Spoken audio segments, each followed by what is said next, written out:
Du ligner lort, mand. Og det der Mr. Smart dress, det er Mr. Homo, mand. Hvad fanden sker der lige der, mand? Når jeg tager en smart jakke på, mand. Du ligner lort! Men det gør I andre kraftedeme også, mand. Hold da kæft. Jeg tror aldrig, jeg har set noget lignende. Jeg tror aldrig, jeg har set noget så grimt før i hele mit liv, mand. Hold kæft. Jeg mener virkelig, det er det grimmeste publikum, jeg har set. Jeg tror virkelig, det er det grimmeste publikum, jeg har set det her længe, mand. Hvad satan er det for en t-shirt, du har fundet på, mand? Den er kraftedeme heller ikke for smart.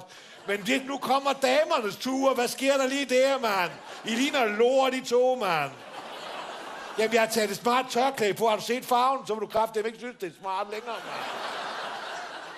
Jamen, hvordan fanden, hvem får han til at købe sådan noget lort, mand? Der må være en, der har lidt farvestand, så siger du skal nok ikke gå lige med den farve der, mand. Du ligner virkelig lort i det tørklæde der, det gør du. Jamen, jeg siger sgu tingene, som de er, mand. Kæft, jeg kan ikke holde den trøje derude. Kan du ikke knappe den jakke til, mand?